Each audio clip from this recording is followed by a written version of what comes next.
आपण मानकु समस्तंकु आम पाकशाला चैनल को बहुत बहुत स्वागत। तो आसतु आज आम बैगणर एक रेसिपीटी बनई नेबा। आपण माने तो देखि पारुथिबे एहा हेउची बैगण भजा।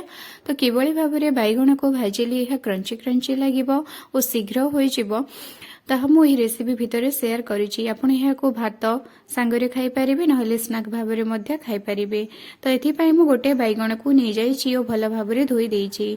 एबे मु बैगणर आग ओ पछ अंश तक को काटी देउछि। आग ओ पछ अंश को काटी सारिपा परे मु एहा को गोल गोल साइज रे छोट छोट खंड करिकि काटिकि नै जाउछि। आपण चाहिले जे कोनोसी शेप देई ए बैगण को कट करि परिबे, किंतु गोल गोल साइज करिकि काटिले एहा सुंदर देखा जाइथाय।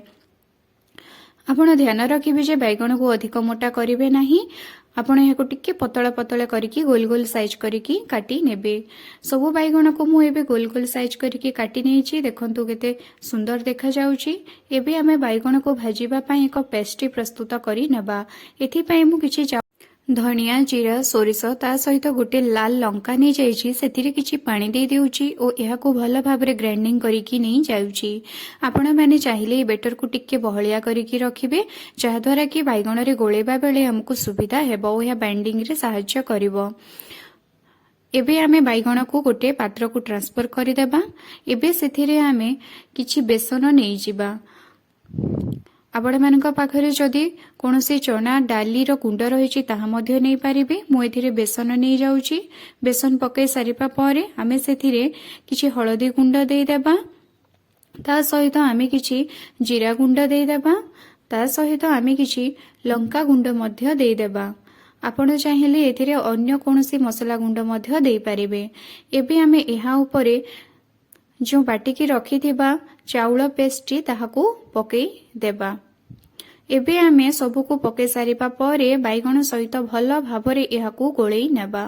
आपण ध्यान रखिबे बैगणर दुई पटरे एहा जेमिति लागिकी रहे, माने बेटरटी लागिकी रहे सेति प्रति ध्यान देबे ओ धीरे धीरे एहाकू भल भाबरे गोळेई नेबे। मु एथिरे लूण देबा भूली जाइथिली, तो परे एथिरे मु लूण देइ देउछि। लूण देइकी एबे मु सबु बैगण सहित भल भाबरे गोळेकी नै जाउछि। देखंतु मु एभଳି भाबरे गोळेई नेउछि। बैगणर दुई पटरे मोर चाउळ बेटर बेसन सबुकी लागिकी रहिछि। एभଳି भाबरे ही आपण बैगण सहित ए सब को लगेकी रखिबे, बेसी पानी चिया करिवे नाही। एबे आमे तावाटी गैस उपरे बसई देबा एवं तावा को गरम हेबा पई छाडी देबा। तावा गरम हैला परे ता उपरे आमे किछि तेल देइ देबा ओ तेल गरम हैला परे आमे कोन करिबा ना, जो बैगण सब तक को बेसन चाउळ गुंड रे आमे चकटे थिबा सेई बैगण सब को आनिकी गरम तावा उपरे एबे आमे गोटी गोटी की थोई नेबा।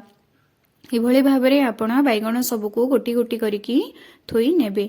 बैगण सबको ताव उपरे बसई सारिबा परे आपण कोन करिवे ना, एहाकू 2 मिनिट पर्यंत एमिति ही छाडी देबे एवं गैस रो फ्लेम को आपण लो रखिथिबे। एबे आमे एहा उपरे एक घोड़नीटी दे देबा ओ एहाकू प्रायतः 2 रु 3 मिनिट पर्यंत एमिति छाडी देबा ओ गैस रो फ्लेम को स्लो रे ही रखिथिबा। 2 रु 3 मिनिट परे आपण ढांकुणी खोलिकी देखिबे बैगण सबु सिझी जाई थिबो।